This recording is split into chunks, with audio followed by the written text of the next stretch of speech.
भवतु सहनौ भुनक्तु सह वीर्यङ्करवावहै तेजस्विनावधीतमस्तु मा विद्विषावहै।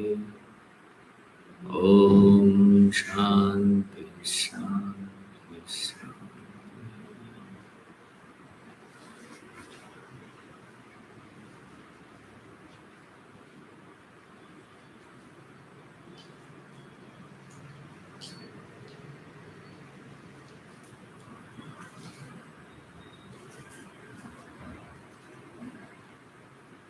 Yes. So lastly, as you were mentioning about destruction out of love, Yes. can you explain that? What I was referring to is when he says, that which is to be known is Brahman. Brahman as creator, very easy to understand. Brahman as sustainer, okay, put it as God. It's very easy. God as the sustainer is also very easy to understand. It's very difficult for you to understand God to be destroyer. How can God be destroyer? God cannot be destroyer. Devil is the one who destroys. The demons destroy. Divine is supposed to create, supposed to maintain. Destruction, how can that be out of godliness? Now, what is godliness? Godliness is anything that is divine. The first quality we studied is what? Adveshta sarvabhuta, no dvesha. So God destroys. Does it mean he has dvesha? He has a hatred?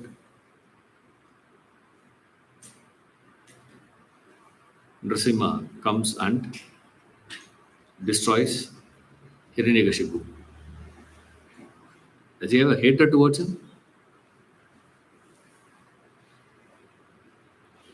But you look at that picture of Nrsimha. See, that's the problem for all of us. See, when you see Nrsimha, you see it as God. You see it from a Western point of view. He will see Nrsimha as what? He will see that as demon only. Correct? You fellows are worshipping demons because his perception is what? He can't see that as a divine expression. Look at that. Look at that picture. Next time you look at the picture, you ask this quick question: Is it divine? Where is divinity there? But it is full of love and compassion. Can you understand that? It's a challenge to human intelligence. Remember, we don't care, how Nrsimha actually appeared as, half lion and half human, lion head and human body. It's a visualization explaining what. That is why how much ever you explain the symbolism, it will not make any sense to you. It will just stand as a thought. That's about nothing will happen to you, actually speaking. You will ask, about what is the symbolism? What's the symbolism of breaking a coconut? A huge explanation. And what is the temple? Beautiful explanation of what that temple is. After reading that, what happened to you? Oh, fantastic. Let me go and tell my neighbor. Or else you'll go and tell your husband. Ashwin has to suffer.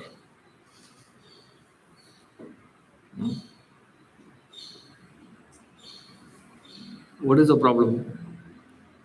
Do you get inspired? You will not get inspired.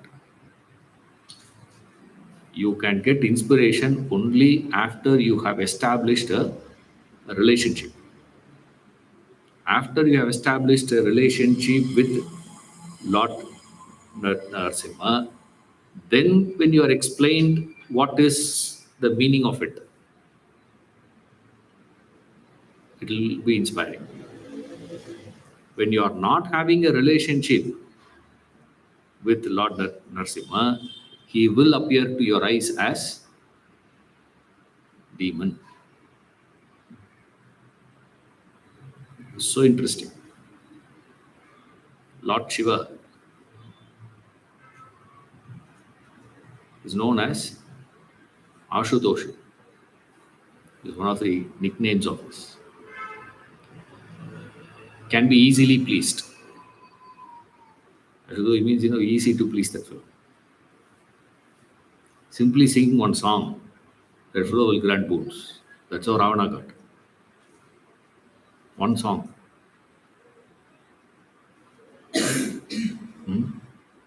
How many songs Kishore Kumar has sung?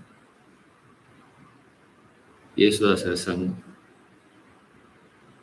SPB. 80,000 songs. Amazing. One song, a fellow could change his opinion. He gets so easily pleased. You can please Lord Shiva so easily. But what is he? Lord of destruction. But all the boons will be granted by him only. Have you seen Vishnu giving boons to anyone? Vishnu will not give any boon. If you want boon, you have to go to Brahma or Shiva. Read all this, asuras, all this rakshasas, asuras, all those people pray either to Brahma or they go to Shiva. They don't go to Vishnu. Why? You will not get anything out of that fellow. Maintenance department. Huh? Try to get one approval from them. Impossible. You say, no, sir, this is a problem, that is a problem, the problem. Already we are having a cash problem. Now you are asking for more. No. First answer will be no. Before you can ask anything, that fellow, first reply from his is what? No. Now ask. Brahma and Shiva is what? This is the way they create that character. It's as I speak more and more, you will actually start visualizing there is a person, isn't it? Of course, I'm not doing a good job. I would prefer, those who I heard to speak. When they speak, in 10 minutes, you will actually start visualizing person there. It's not a person. It's not a personality. Can you believe it? It's impossible for you to believe it. So that knowledge is given to a person when he is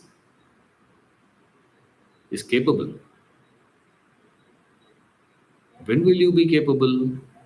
It's nothing to do with your IQ levels. Now we thought it's to do with my intelligence levels. It's not your IQ, please. Your IQ is of zero value here. Of course, you should be able to understand the words that I'm uttering. Right? That much of IQ here, that's enough here. But here, what is the reference point? The reference point here is your ability to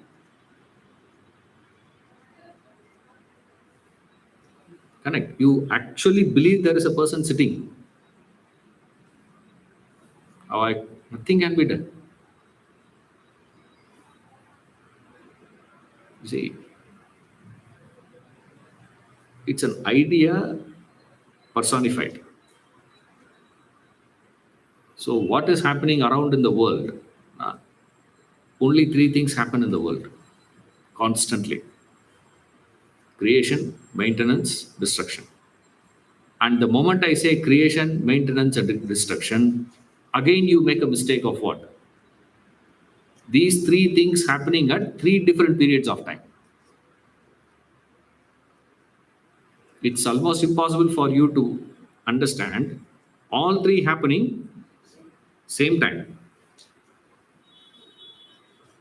Sir, profit for one person, loss for another. That is correct.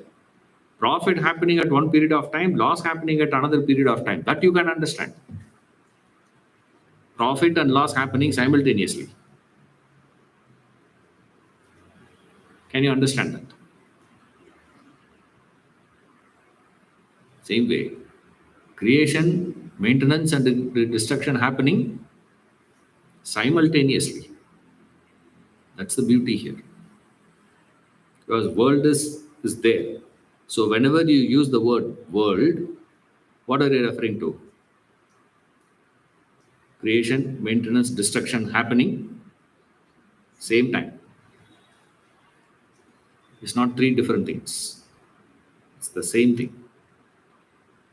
From one angle it is creation, from another angle it is destruction.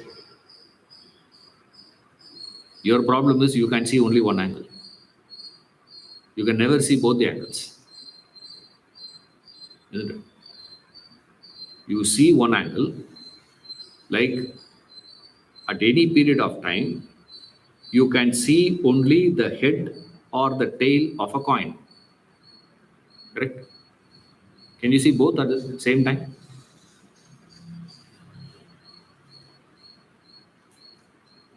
Not possible. You can never see both same time. When you are seeing the head, your perception is head, but you understand what? Tail also along with it.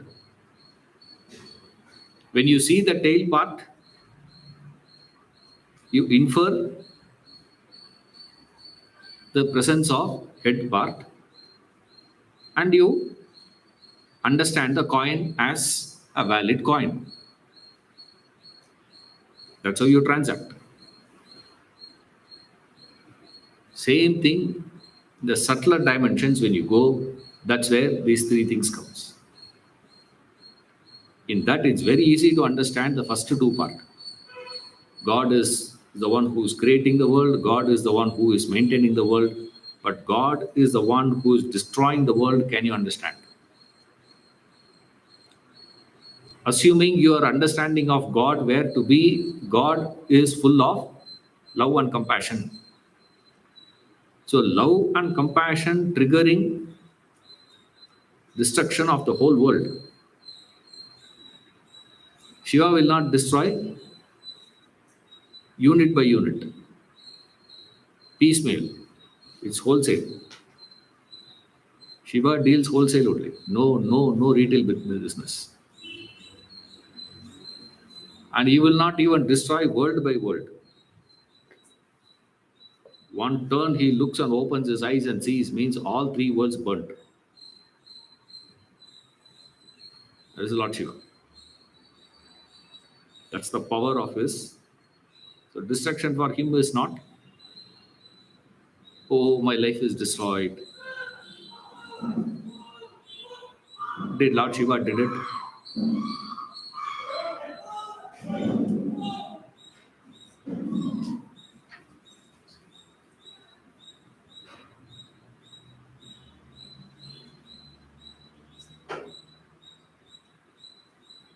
I thought she is going to check what happened. My God, what a compassion here. Suddenly I thought, my wife has become so compassionate. No, that's my wife only.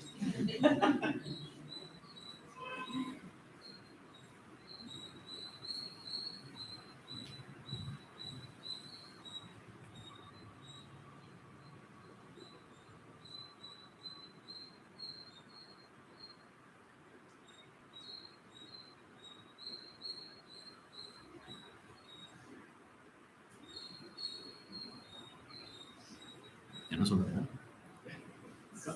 I forgot. Same time, creation and destruction. Yeah, creation and destruction. Destruction was partial. Shiva will destroy wholesale. Wholesale business. That he will remember. Businessman only will remember that. Wholesale. அவங்கெல்லாம் retail business. Asura's destruction na retail business. That's why, Vishnu has to say, Sambhavami yuge yuge. Again and again I have to come. Shiva will not do all that. One after one. Waste of time. Finish the whole thing. Complete destruction. That is, is it possible for you to believe it's out of love?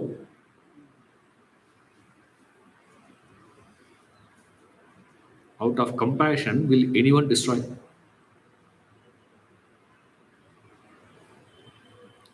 Will you destroy something which you love the most? You may say, yes, sir, we also destroy. Out of compassion, we destroy all the germs. Correct. But your compassion is towards who? Not the cockroaches. Your compassion is not towards the mosquitoes. Your compassion is towards your child, my family. So your compassion is somewhere else. Destruction happens somewhere else. This all of us can understand. That is not what is said here. He is compassionate towards the mosquitoes, therefore he is killing mosquitoes. Purima. That's why we can understand Shiva. It's easy to understand Buddha. Oh, be compassionate towards. So if you are compassionate, can you kill? If anyone claims that out of compassion I am killing, that's a false compassion. It's a fake. It's not compassion. Like they say, no, Gandhiji saw the pain of a calf suffering. He asked them to kill it. Why? I can't see the suffering. So finally the problem is what? The problem is not the pain of that. The problem is what? The pain of that pains me. If I am not feeling the pain of its pain, then it doesn't matter.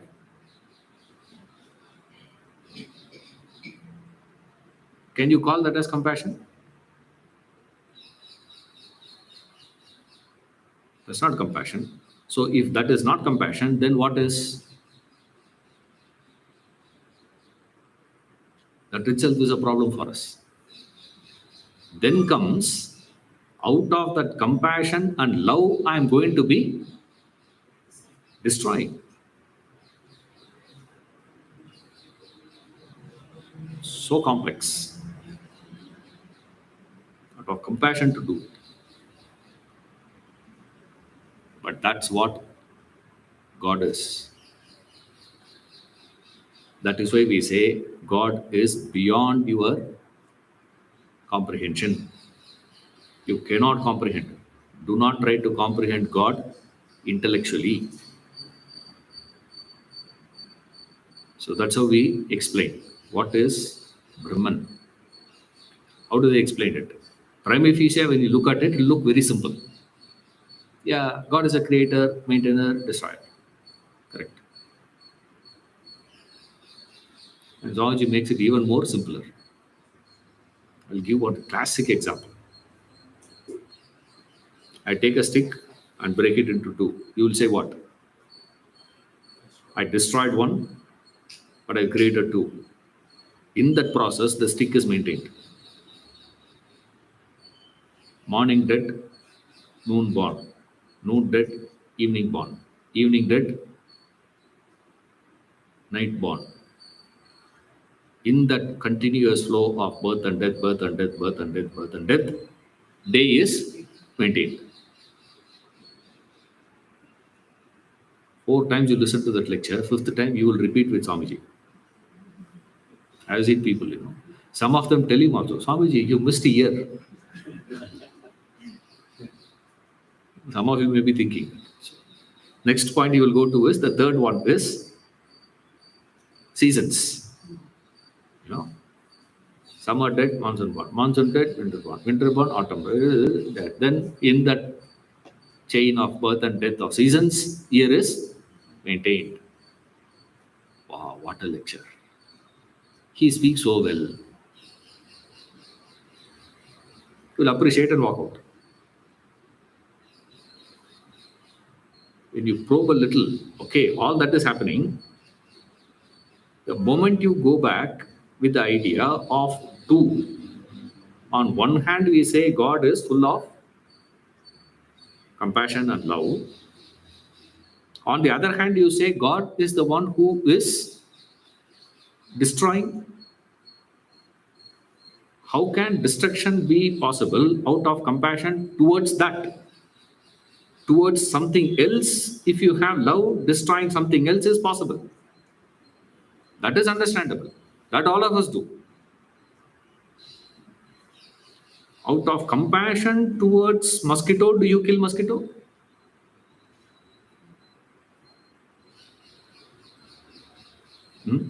I love mosquitoes so much, sir. So what are you doing? I love my dog so much. So what are you doing?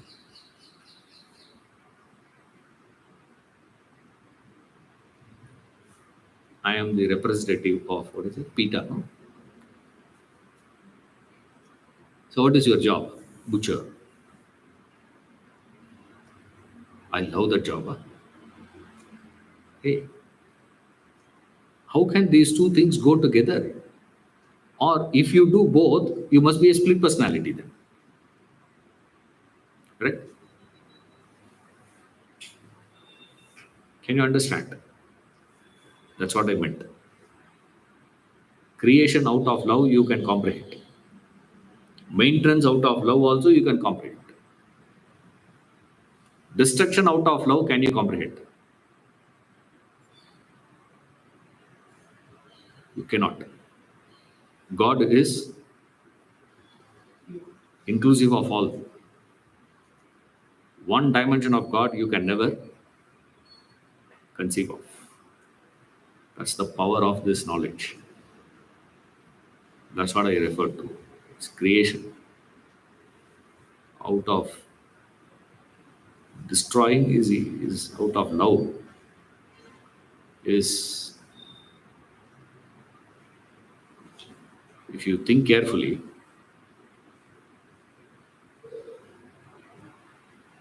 to destroy, you need love. But the problem is you don't know love. You understand love only as attachment. You have no concept of love, actually speaking. When you actually experience love, first thing you will do is what? Destroy. Out of love, only thing you will do is destroy. So if you carefully see who is having tremendous love, only Shiva has tremendous love, not Brahma. Rest of these two fellows, Vishnu also doesn't have so much of love. Only Shiva is full of love here. That's why we worship Shiva more in this country. Weird, no? Brahma the creator, Vishnu maintainer, Shiva destroyer. Who you should worship more? Creativity, sir. Okay. Or at least you should do, and we should not be worshipping Shiva, but exactly opposite. No temples, no dedicated temples for Brahma. Only 2 temples, there is one small Sannidhi somewhere. You got to search for it. You have to go and ask, I think, which is Brahma's? This one? Ah, that one. Aha. Nobody will be there. No dedicated priest is standing there doing puja and all that. You just go there and say, oh, this is one. Is it? Okay. Otherwise, we don't. Vishnu, yes, there are temples. But Shiva, you see, my God, how many temples? Every dynasty has built so many temples. Almost every king you can say had built one Shiva temple. Every one of them. How come? Why you worship him so much?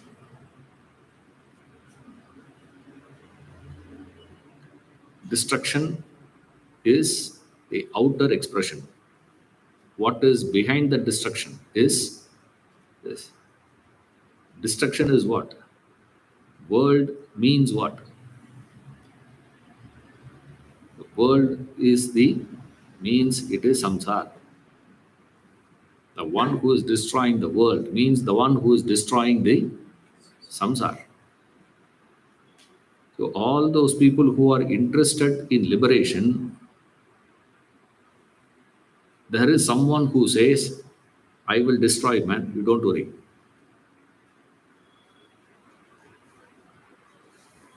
Why he has to do that for us?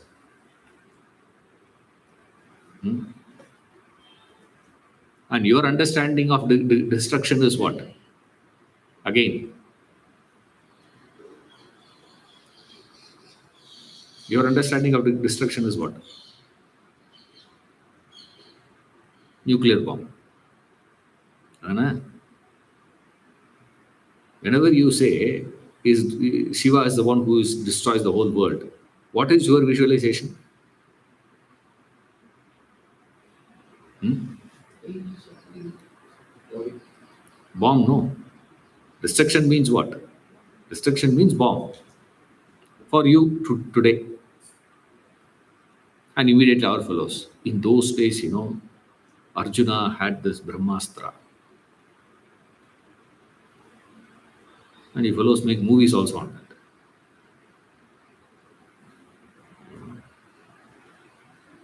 Thousand crores collection. Shows how much of madness is there in the world.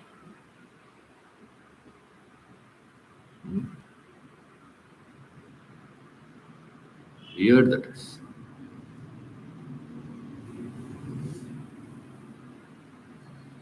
Don't read that stories properly, don't do anything.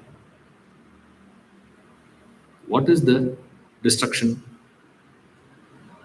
What does he destroy? What is maintained? What is created? Creation means not bringing something place new into existence. It's just manifestation. Something which is in the unmanifest state comes back into manifest state, which is what you people call as creation. Right? Creation is not new here. What is there already comes out. That phenomenon of the unmanifest coming to manifestation is what is referred to as creation. That is personified as Brahma.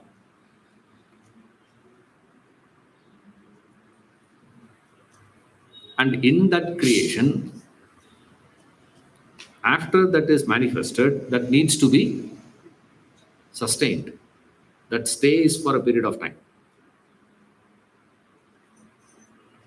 That sustaining state of the manifest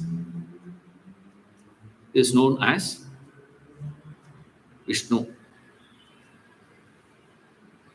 But how is he represented? Vishnu is represented as someone who is sleeping. Lazy fellow. All the time sleeping. Not sleeping, lying down. Forget about sleeping also, it's okay, we can say. Resting, we can say. This is not even resting, simply lying down. Promising fellow. But the action is what? Personification is expression of tamas. The picturization is that of tamas, but the portfolio is of sustenance.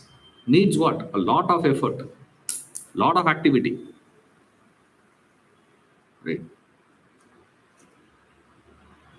Then you have Lord Shiva. That which is manifest, after a period of time, what will happen automatically? It goes back to unmanifest. Can you call that as the destruction?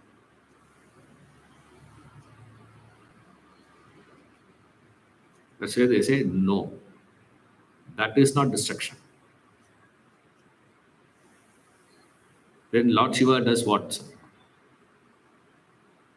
Shiva's job is not that which is manifest will go going back to unmanifest state again. So what is happening? Unmanifest comes to manifestation. Manifestation sustains.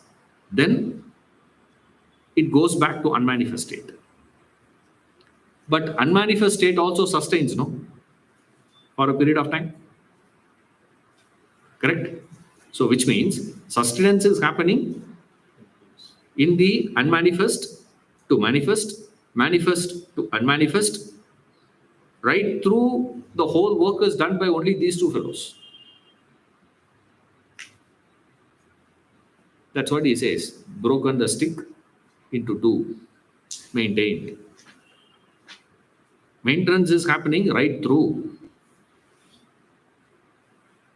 So, destruction means what? No maintenance. Right? No more maintenance possibility after that. Which means what? Jumping out of the cycle. So, those who are seekers of liberation, they worship who now? They said, we worship Lord Shiva. You're all following? Lord Shiva. In a very superficial level, when you see, unmanifest comes to manifestation, manifestation stays for a period of time, then that manifest again goes back to unmanifest. That will appear to be destruction. So creation, maintenance, destruction. Again, creation, maintenance, destruction. But then is that called really destruction? No. Because in that whole process, that state is sustained. So since there is sustenance, we say Lord Shiva is the one who is taking you out of this cycle of manifest, unmanifest, manifest, unmanifest. Is what he earlier called as Vyaktam and Avyaktam. Vyaktam, Avyaktam. Vyaktam, Avyaktam. So this manifest, unmanifest, manifest, unmanifest game, he destroys.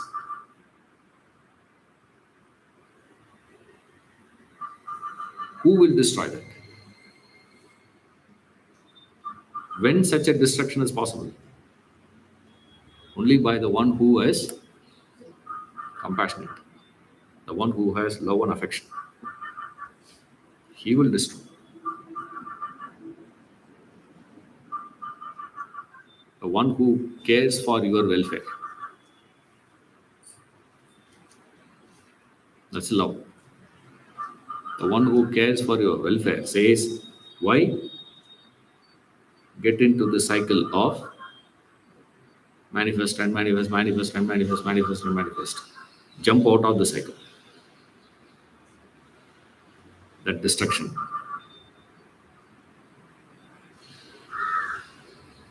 This dimension of destruction is where we say, out of love and compassion, destruction happens. In fact, they say, all this is done by Lord Shiva only. You know, out of compassion only everything happens. Creation happens out of compassion, maintenance happens out of compassion, destruction also happens out of compassion. And veiling and unveiling also happens out of compassion. First three, we are all very familiar with. First three jobs: creation, maintenance, destruction. This we are familiar with. It's not this. Actually, it is five: veiling, covering, and then uncovering. That uncovering is the final. That's the final destruction. The one who does that is Lord Shiva. That is why we worship him the most. The one who is just, again going to manifest to unmanifest. Why we have to worship him so much? See, or we have to worship all three equally. Very interestingly here, there is no worship for Brahma. There is definitely a lot of temples are there for Vishnu. But in comparison to Lord Shiva, you look at Vishnu worship. It's very small. Maybe about 30%. If there are 100 temples for him, this fellow will have 30 temples. Why? Because manifest to unmanifest, one, two, jumping out. And more interestingly, the one who causes you to have the covering also. That is also done by Lord Shiva only. See.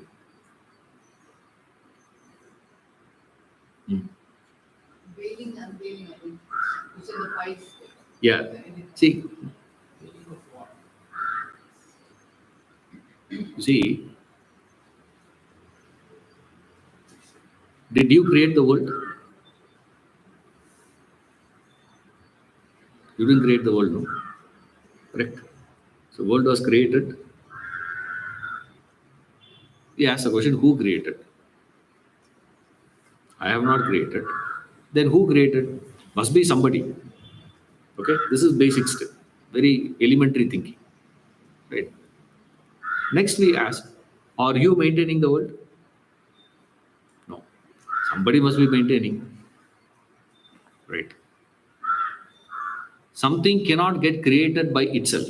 That all those logics are now over. Now you don't go back to that very elementary thinking. Right. That atheistic thinking we have eliminated in the very first step only. Right. Because something which cannot be put together serving a purpose. Intelligent alignment of something for serving a purpose is not possible by itself. All those chairs were arranged in a particular way. The fact that they are arranged in a particular way is the proof of what? Somebody did it. Chairs by themselves will not come. Why? Because that organization plus helping for a purpose. Now we see that world is there and it is serving a purpose, at least for us. If not for other things, we know. All those, therefore we say there has to be some intelligent being which has put all these things together, which is what we are calling as world. Right? Then are you maintaining that world? You are using, but you are not maintaining the whole world. Correct. Destroying also?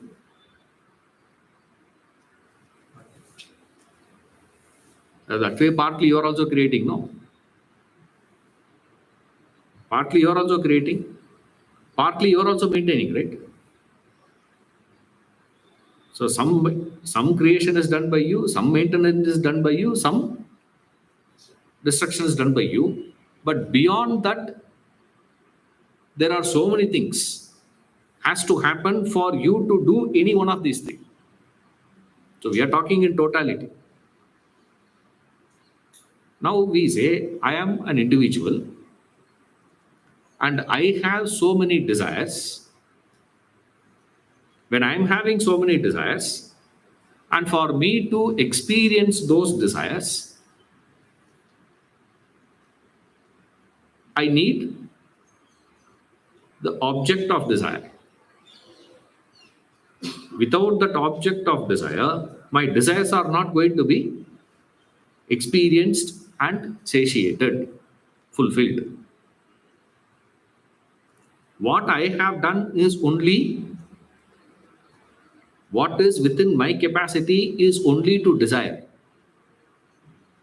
Correct. Object of desire, is it in my control to be created? If that's the case, then all of us will not have any problems in life. All your desires can be satiated straight away if you have the power. All of us know the limitation. What is the limitation? I need those objects, but that objects are not in my control, in my power to create. But I need that object for me to contact, experience, and satiate my desires, fulfill my desires. So I have a desire. Somebody created that world object. Okay. Now comes the catch.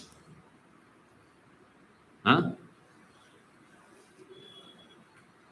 If those objects were to be known to you, if you were to understand that object that is created, that is there in front of you, is not real.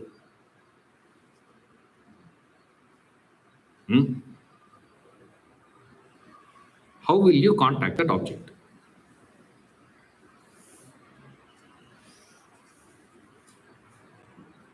You're all with me? Imagine that you have understood what is there in front of you is not real, is just an imagination. Or, okay, forget about all that's too high maybe. Imagine that you have understood it is only temporary. Temporary means what? Means what? Temporary means Not a problem. means It not exist. It not exist option. means temporary means what? Adan catch. Anityam is a no. Anitya. Correct, sir. Anityam. Correct. All fleeting stuff. What is it? Temporary means any moment it will be taken off without any indications, without your permission. Imagine you know that.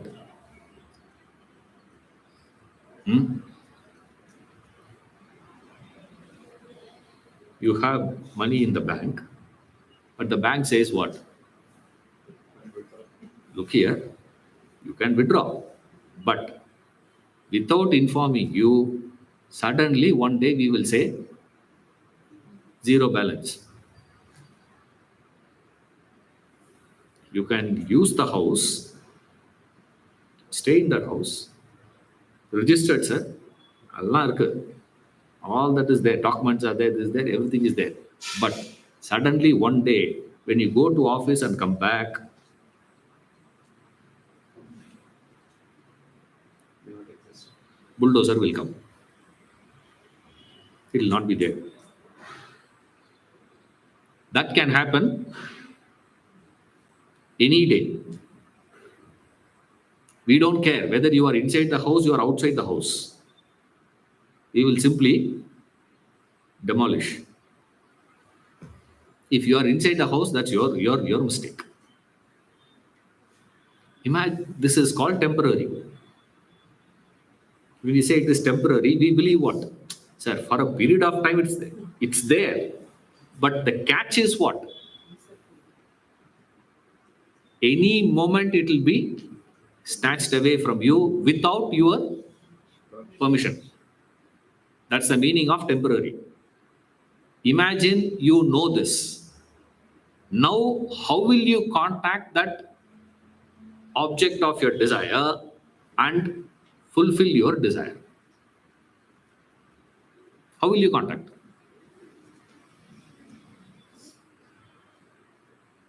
I'm getting married. Any moment I'll run away if the wife says, what will you do?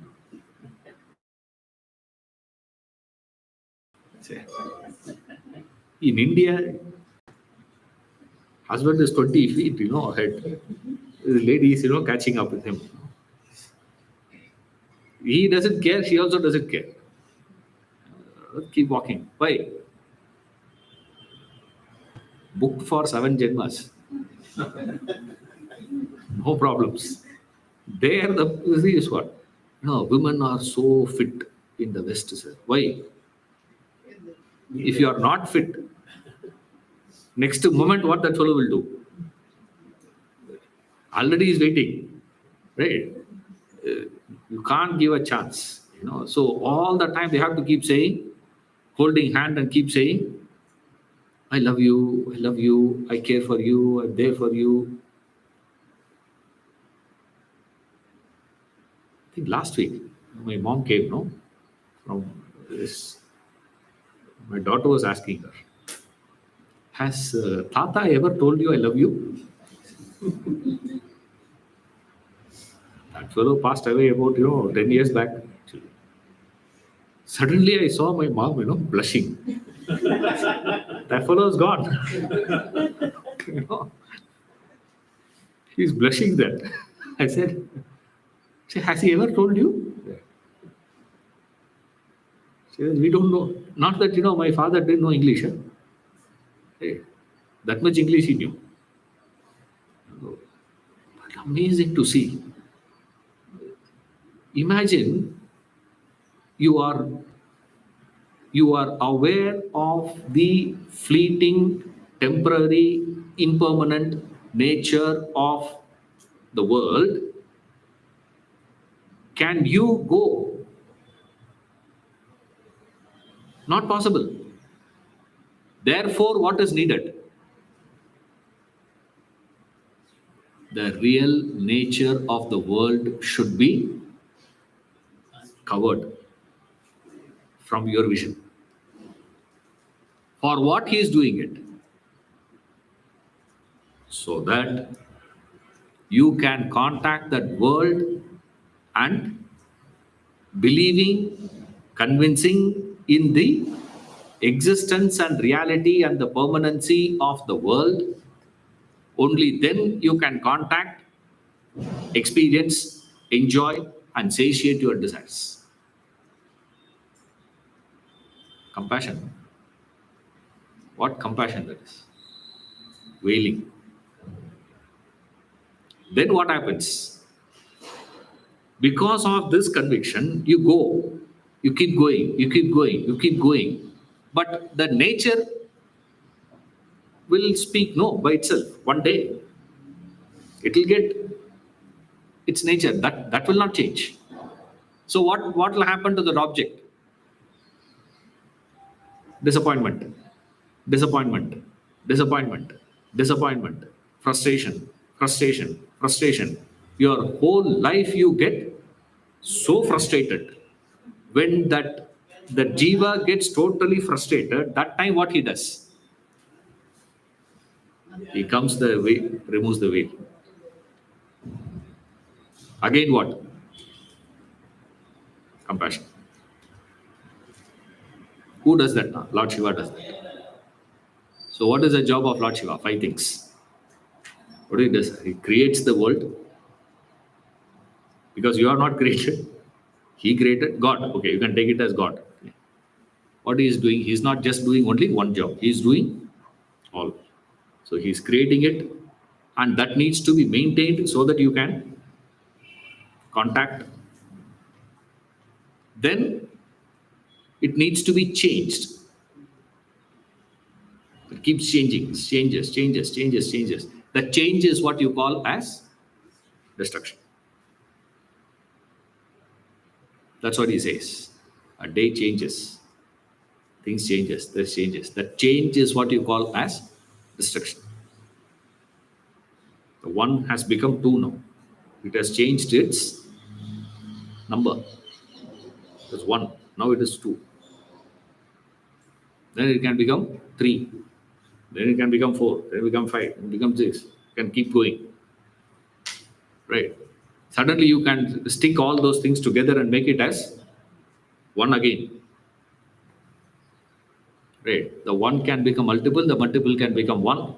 That change is what is known as destruction. Right. This is very simple. That veiling and unveiling is the most interesting dimension. That comes before this one. No, that's all the things happens together. It's not step by step. Explanation wise, we give step by step. It's not that happens in the. It's all simultaneous. But to those who have the jiva gets so exhausted and tired and frustrated. The first three automatic. The fourth one is also automatic. The fifth dimension is where you get a chance to experience the blessings of Lord directly, individually. Otherwise, the first four is collective experience. All of us experience the first four dimensions of God. The fifth dimension of God is where we need individual. Who will get to experience the fifth dimension of God? Is the one who is tired and exhausted. That exhausted jiva, tired jiva of what, sir? Going behind it, believing it to be permanent, snatched away, disappointment. Then I believe in the next one, run behind it, snatched away, disappointment. Then I believe in the third one, I go. Fourth one, I go. Fifth one, I go. This is called Punarapijananam Punarapimana. Again birth, again death, again birth, again chase, again disappointment, again chase, again disappointment. In every dimension, I get so disappointed is where I reach a state of existential crisis, which is what is known as virakti. You get frustrated in life completely. You are so hopeless in life. When you reach that state is where he will show the fifth dimension of his, which is removing the cover. You'll remove the cover to see the reality. That removing the cover is through. How does he do that, sir? By giving knowledge and understanding. Keep blessing you. Now this 5 dimensions.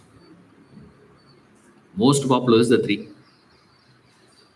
The fourth and fifth hardly we see. The fourth one is also common, but that is not referred to by many actually. It's better you learn that also. He does all that. That is Jneyam. That is to be known. Hmm? Clear? What you asked?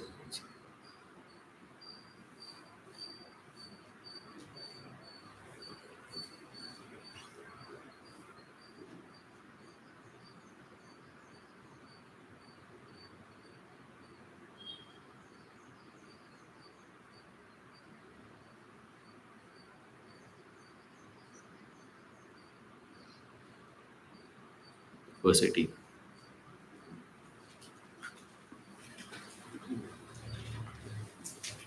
ज्योतिषामपि तज्ज्योतिः तमसः परमुच्यते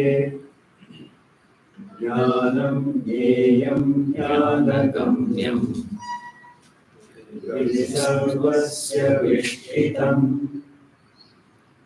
ज्योतिषामपि तज्ज्योतिः तमसः परमुच्यते ज्ञानं ज्ञेयं ज्ञानगम्यं हृदि सर्वस्य विष्ठितम्. The light even of lights, that is said to be beyond darkness, knowledge. That which is to be known, goal of knowledge, seated in the hearts of all. Is a very, very popular one. Light. This is known as the light of lights. So there are two light. See, two lights. One is lights, another one is light. One is plural, another one is singular. With grammar, they teach philosophy. It's amazing fellows. Only they can do it. It's grammar. Through that grammar, you understand. So this is singular, that is plural. What is it? Light. Light means what here?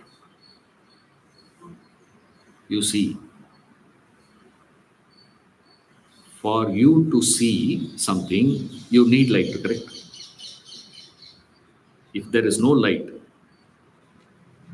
you cannot see. Your eyes may be open. Right? Your eyes may be open, your eyes may be strong enough to see, but can you see? You cannot see. So therefore, to see what is needed, light is compulsorily needed. Correct? So to see what is needed, eye is needed. Then light is needed. Then object should be there, no?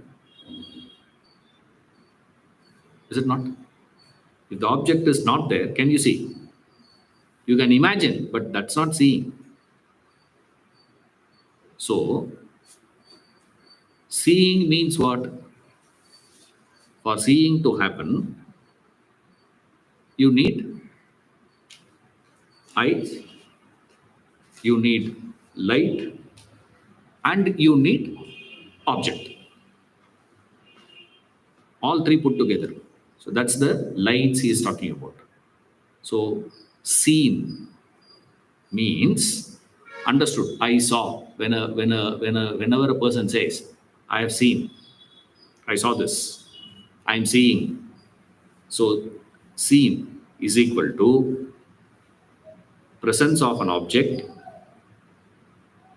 plus presence of light plus eyes. Correct? All three must be there. Understood this is. Now here comes we start eliminating one by one.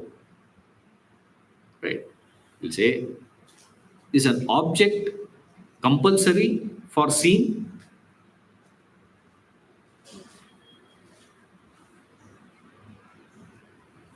Not necessary. That object is not there.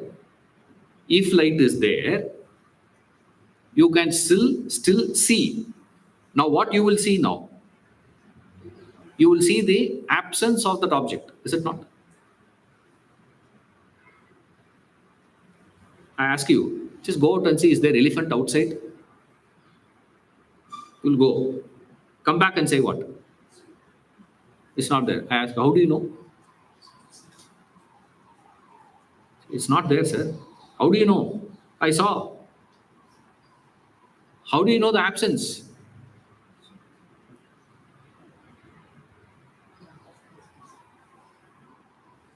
You come. Finally, you'll say what? You'll drag me. Stop your class. Come down. Enough of your lecture. Come down. Let's go and see. Which means what? Your eye is there, light is there, and object is absent. But still seen possible, correct? Now we'll come to the second proposition. Now I say, what about light?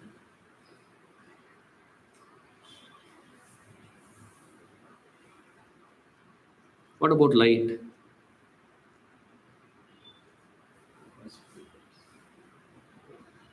Light has to be there. Then how do you see darkness? Sir, it's quite dark, sir. I can't see anything. Say no. Which means you are seeing darkness, right? So for seeing, I plus darkness, still you can say I saw. Read that. Then deduction. Vedantic reasoning is like this. How they do the reasoning, this is how that tarka happens. Right. So to see the presence of object or absence of object is not possible without light. In darkness, can you say there is elephant or not? You cannot say. Whether it is there or not, you cannot say. So first thing we say is, in the list, we say, for object to be perceived, its existence, or perceiving the absence of it, for both I need light. Without light, not possible. Therefore, they took light as a sample or an example for knowledge. I'm only explaining why they have taken light as an example. Right? Representing knowledge is the means of knowledge. How do you gain knowledge? You need a right equipment, no? You need an instrument, right? Now with what you gain, with eyes, I see. Is eyes enough into itself? No, eye is not enough into itself, sir. I need light also. In darkness, you will not be able to recognize whether there is elephant or not. At least elephant you can say, sir, if it is there, it will make noise. I say, there is scorpion or not? I saw scorpion in that room. Just check, no. First thing you will do is what? Switch on the light. Correct?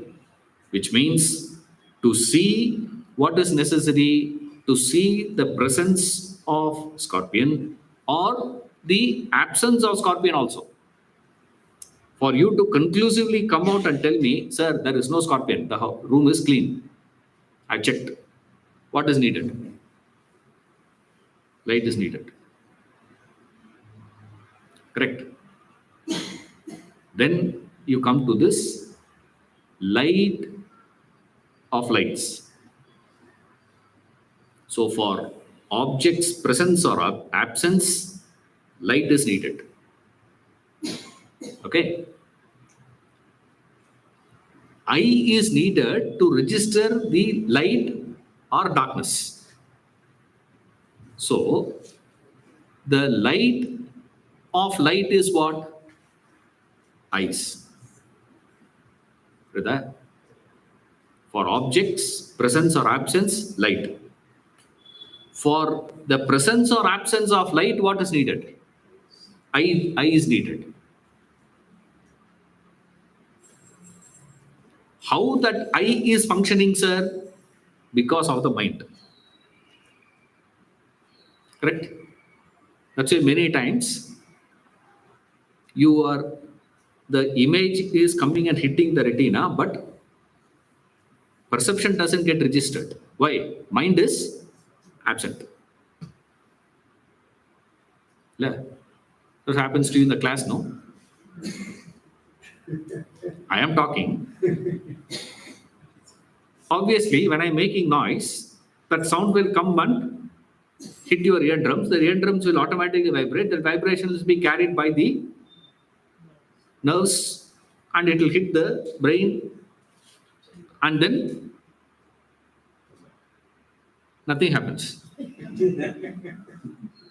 You're not hearing anything. So for the last 10 minutes, what happened in the class? That's why people ask for recording. Yes, someone comes and tells me, this, sir, the class was excellent. Do you have the recording of this class? I know. They didn't hear. That means what? Slept off. With open eyes. People practice open eye meditation. People ask me, do you teach meditation? I say, I teach open eye meditation. Automatically, I put people in the meditative state. What is it? You are not listening to me. Then where? Why? The perception doesn't happen. Why? Because that light which lights up that eye is absent. Then we go one step behind. What is it that which is lighting the mind? For objects, light. For the light, eyes. For the eyes, mind. What is it that which makes the mind? Presence of mind is registered. With what light you are registering the presence or absence of your mind?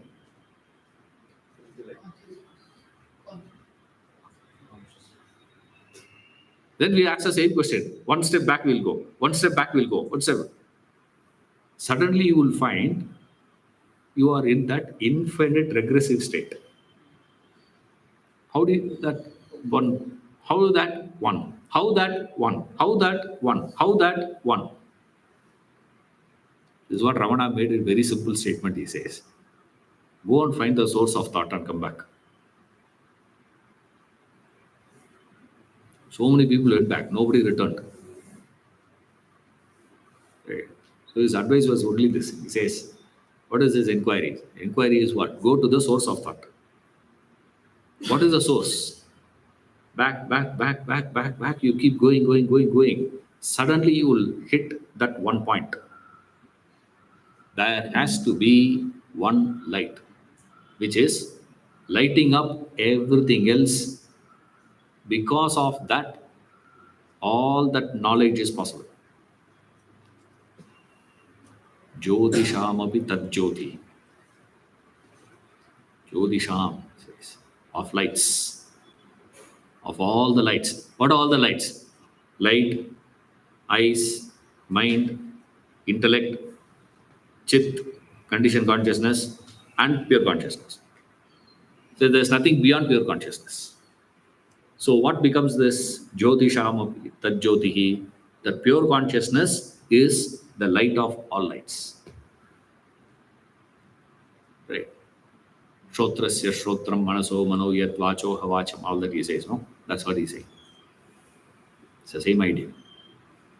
So he says, it is the light that facilitates you to register the presence or absence of object. Similarly, it is the eye that facilitates the presence or absence of light. Similarly, it is the mind that facilitates. Similarly, the chit that facilitates. Similarly, the pure consciousness that facilitates. All that happens. Yes, that is that Jyotihi. Jyotihi is what? Light. That Jyoti, that light, which lights up everything, through which you have all that knowledge possibilities. Otherwise, all this knowledge possibilities cannot happen. Eye is one example, okay? Don't take it only eyes, please. Eyes, ears, nose, tongue, all that included. That's why Kena Upanishad, he says, Shrotrasya Shrotra. Ear of the ear. Eye of the eye. Prana of the prana. What is that? It doesn't give any room. Krishna just mentions it and moves away. In passing, he refers that and moves. That is said to be beyond darkness. Because here, the moment you say light, you'll get into a position of, sir, then it must be darkness. He says, no. It is even beyond darkness, which means this light doesn't know light or darkness. It's beyond both. The light which is beyond light and darkness is the light of all lights.